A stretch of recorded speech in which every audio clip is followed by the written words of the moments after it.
جو انسانوں سے زیادہ جانور کے ساتھ زندگی گزارتی ہے. کس کے ساتھ؟ جن کی عورتوں کے گود میں بچے نظر نہیں آئیں گے، تمہیں کتے نظر آئیں گے. بچے تو ان کے بیبی ہوم میں ہوں گے اور ان کے بستر پر کتے ہوا کرتے ہیں. نبی کی اطاعت کا انکار کیا، نبی کی فرما برداری سے آزادی کیا. تو نے خود مختاری نہیں اختیار کیا بلکہ اعلیٰ درجے کی اطاعت سے گھٹیا درجے کے اطاعت کا شکار تو ہو گیا ہے. آزادی نہیں ہے، غلامی ہے. دنیا میں ہر ایک کی آزادی، ہر ایک کی غلامی سے آزادی نبی کی اطاعت میں ہے. اور نبی کی اطاعت سے جو آزاد ہوا، دنیا میں جانور کا بھی غلام بن جاتا ہے وہ. اسی لیے آزادی نہیں، شریعت کی پابندی کرو. نمبر 8، آخری چیز، میرے خیال سے ٹائم ختم ہو رہا ہے.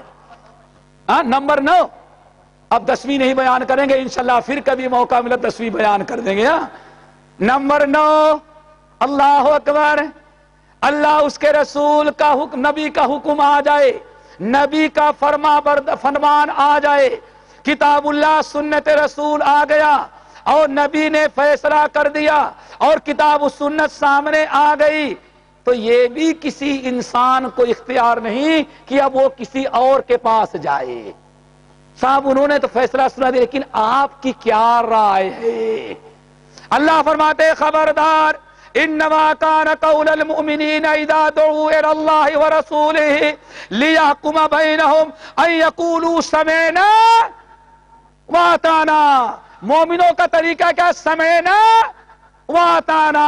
اللہ فرماتے ہیں یہی فلاح اور کامیاب ہونے والے لوگ ہیں. اللہ اکبر. ہمیں امام شافعی رحمۃ اللہ علیہ، اللہ ہمارے ان بزرگوں کی قبر کو نوروں سے بھرے. امام شافعی رحمۃ اللہ علیہ سے کسی نے کہا حضرت یہ حدیث آپ نے سنی ہے؟ کہا کہ ہاں سنی ہے. امام شافعی رحمۃ اللہ نے پوری حدیث پڑھ کر کے سنا دیا. ٹھیک ہے، حدیث سن لیا. حدیث سن لینے کے بعد پوچھنے والے نے کہا حضرت شافعی یہ حدیث تو آپ نے بیان کر دیا، کیا آپ کا عمل بھی اس حدیث پر ہوگا؟ آپ عمل بھی کرتے ہیں؟ اللہ اکبر. امام شافعی غصے سے لال پیلے ہو گئے، غضب کی کوئی انتہا نہیں. اس شخص کو کہا ہے بے ایمان، کیا تو نے مجھے کسی گرجے سے نکلتے ہوئے دیکھ کر کے تو نے مجھے عیسائی سمجھا؟ کسی مندر سے نکلتے ہوئے تو نے مجھے ہندو سمجھا؟ کسی یہودی کے عبادت خانے سے نکلتے ہوئے کیا تو نے شافعی کو یہودی سمجھا؟ تیری جرات کیسے ہوئی کہ شافعی سے حدیث پوچھتا ہے اور پھر حدیث سن لینے کے بعد کہتا ہے آپ عمل بھی کرتے ہیں؟ ارے بے ایمان، وہ مسلمان کیسا ہے کہ جو حدیث بیان کرے اس پر عمل نہ کرے؟ نبی کی حدیث آ جانے کے بعد نبی کی اطاعت واجب ہو جاتی ہے. اب ادھر ادھر بھاگنے کا اختیار بھی اللہ تعالیٰ ختم کر دیتا ہے.